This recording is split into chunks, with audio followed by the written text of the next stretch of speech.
2026년. 단순한 연도가 아닙니다. 먼 훗날 금융의 역사를 기록하는 이들은 2026년을 이렇게 정의할 것입니다. 개인이 국가의 허락 없이 자산을 온전히 소유할 수 있었던 마지막 해였다.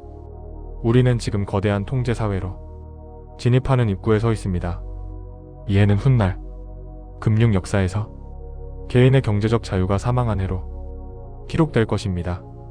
지금 당신은 안심하고 있을지 모릅니다. 거래소 앱을 켜고 차트를 보고 비트코인이 오를까 내릴까 가격을 고민하고 있을 겁니다. 하지만 그건 당신이 진짜 걱정해야 할 문제가 아닙니다.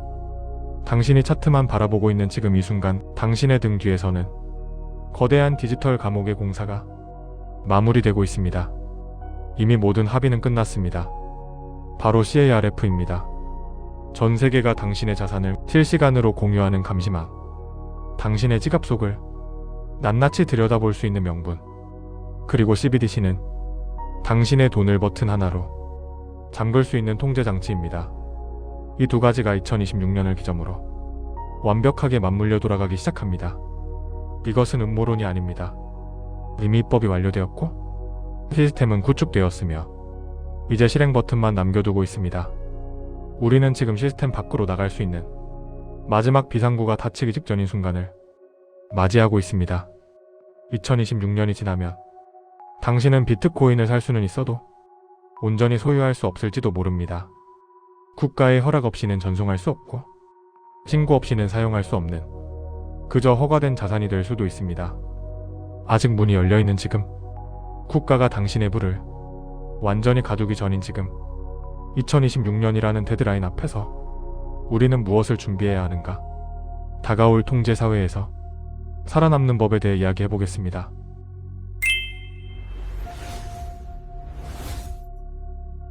지난 수십 년간 국가는 개인의 자산을 완벽하게 통제하지 못했습니다. 현금은 추적하기 어려웠고 장롱 속의 금괴는 보이지 않았으며 개인 간의 거래는 장부에 남지 않았으니까요. 국가는 이 보이지 않는 영역을 불편해했습니다. 그리고 디지털 기술의 발전과 함께 마침내 국가는 쾌재를 불렀습니다. 이제는 모든 것을 볼 수 있다. 그들이 준비한 가장 강력한 무기, 바로 CARF입니다. 기존에는 국가가 코인을 추적하는데 한계가 있었습니다. 국내 거래소는 잡을 수 있지만 개인이 해외 거래소나 개인 지갑을 통해 우회하면 한국 국세청이 알 방법이 거의 없었습니다.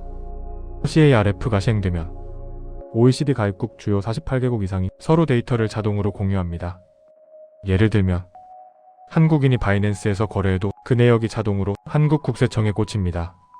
즉 전 세계가 하나의 거대한 감시망으로 연결된다는 점에서 은닉을 원천 차단하는 가장 강력한 수단입니다.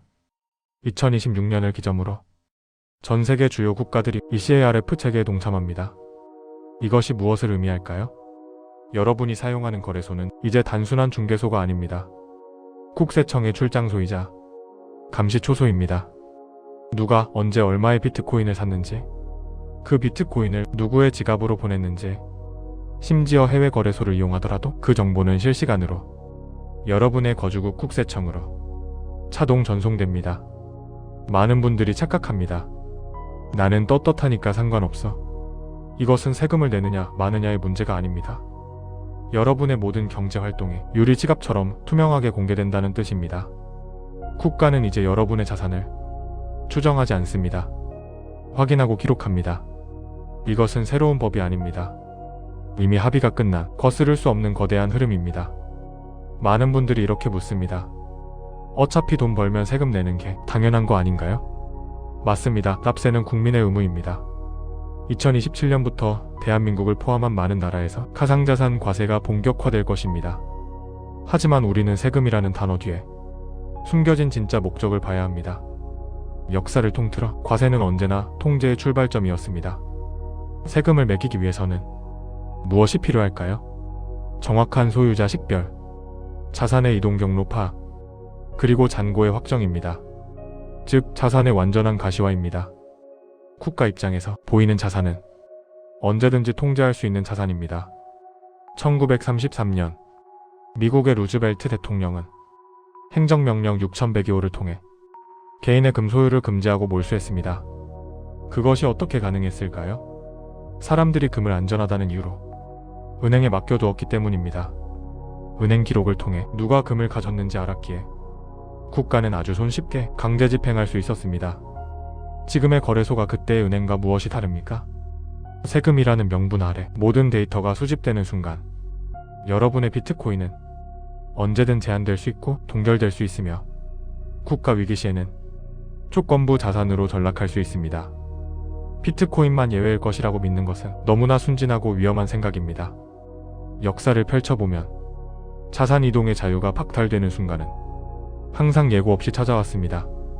전쟁, 금융위기, 통화 가치의 붕괴, 그리고 국가 부채의 폭증, 위기가 닥치면 국가는 항상 똑같은 말을 반복합니다. 국가의 안정을 위해 일시적인 조치가 불가피합니다.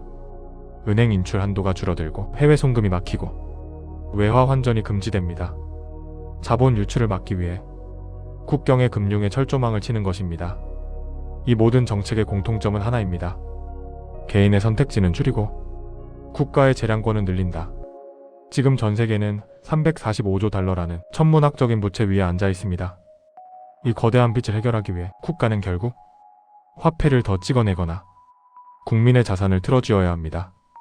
그때가 되면 여러분이 거래소에 넣어둔 비트코인은 여러분의 것이 아닐 수 있습니다. 출금 버튼이 비활성화되는 것을 보는 순간 깨달으면 너무 늦습니다. 그래서 국가의 시선은 지금 비트코인으로 향하고 있습니다. 시스템 밖으로 탈출할 수 있는 유일한 구멍을 막거나 관리해야 되기 때문입니다. 그리고 이 통제의 정점에는 CBDC가 있습니다. 겉보기에 CBDC는 혁신적이고 편리해 보입니다. 빠른 결제, 낮은 수수료, 현금 없는 사회. 하지만 우리는 스스로에게 질문을 던져야 합니다. 이 돈의 규칙은 누가 정하는가? CBDC는 단순한 돈이 아닙니다. 프로그래밍이 가능한 돈입니다. 이것이 CBDC의 핵심이자 공포입니다. 중앙은행은 클릭 한 번으로 돈의 조건을 걸 수 있습니다. 이 돈은 30일 안에 쓰지 않으면 사라집니다. 이 돈은 반경 10km 안에서만 쓸 수 있습니다. 이 모든 것이 기술적으로 가능하며 이미 실험 단계에 있습니다. 문제는 이것이 선택이 아니라 거부할 수 없는 기본값이 될 가능성입니다. 현금이 사라진 세상에서 CBDC가 유일한 화폐가 된다면 우리의 경제적 자유는 중앙은행의 알고리즘 속에 갇히게 됩니다. 그 세상에서 비트코인은 어떤 존재일까요? 유일하게 유효기간이 없고 유일하게 사용처 제한이 없으며 유일하게 누구의 허락도 필요 없는 야생의 돈입니다. 비트코인은 누군가의 정책이 아닙니다. 비트코인은 정치인의 약속도 아닙니다. 비트코인은 그 자체로 완벽한 규칙입니다. 2100만 개라는 절대적인 수량, 누구도 바꿀 수 없는 발행 스케줄, 어떤 권력자도 차단할 수 없는 전송 네트워크, 그리고 무엇보다 내 머릿속의 암호만으로 소유할 수 있는 자산. 그래서 비트코인은 위험합니다. 모든 것을 통제하려는 국가에게는 위험하고 수수료를 챙겨야 하는 금융 시스템에게는 위협이며 통제받는 것에 익숙해진 사람들에게는 불편한 존재입니다. 하지만 깨어있는 개인에게는 CBDC와 감시사회라는 거대한 감옥에서 탈출할 수 있는 마지막 열쇠입니다. 2026년 이후 거래소의 문이 좁아지고 규제의 벽이 높아져도 여러분이 개인 지갑에 비트코인을 보유하고 있다면 그 누구도 여러분의 자산을 동결하거나 빼앗을 수 없습니다. 이것이 진정한 의미의 금융주권입니다. 그렇다면 왜 하필 2026년일까요? 2026년은 모든 가능성이 동시에 열려있는 마지막 해이기 때문입니다. CARF는 아직 준비 단계이며 본격적인 과세는 유예 상태이거나 초기 단계이고 CBDC는 아직 전면 도입되지 않았습니다. 그리고 무엇보다 아직은 개인이 자유롭게 거래소에서 비트코인을 사서 개인 지갑으로 옮길 수 있습니다. 하지만 이 문은 서서히 그리고 확실하게 닫히고 있습니다. 트래블 룰은 강화되고 있고 개인 지갑에 대한 규제 논의가 시작되었습니다. 이 문이 완전히 닫히고 나면 비트코인 자체는 사라지지 않겠지만 누구나 자유롭게 접근하고 소유할 수 있는 자산은 아닐지도 모릅니다. 그때가 되면 비트코인을 갖기 위해서는 지금보다 훨씬 더 많은 비용과 위험을 감수해야 할 것입니다. 마치 1930년대 금을 몰래 숨겨야 했던 사람들처럼 말이죠. 하지만 2026년에 우리는 다릅니다. 우리는 역사를 알고 있고, 우리는 기술을 이해하고 있으며, 우리는 선택할 수 있습니다. 2026년 이해는 여러분이 단순히 부자가 될 수 있는 기회가 아니라 인간으로서의 존엄과 주권을 지킬 수 있는 마지막 기회일지도 모릅니다. 비트코인은 여러분에게 편안한 노후를 약속하지 않습니다. 하지만 한 가지는 분명하게 약속합니다. 당신의 돈은 오직 당신만의 것이다. 규제의 그물이 완성되기 전, 감시의 눈이 모든 곳을 덮기 전, 당신은 어떤 선택을 하시겠습니까? 탈출구는 서서히 닫히고 있습니다. 하지만 열쇠는 아직 당신의 손에 있습니다. 당신의 금융주권을 기억하십시오.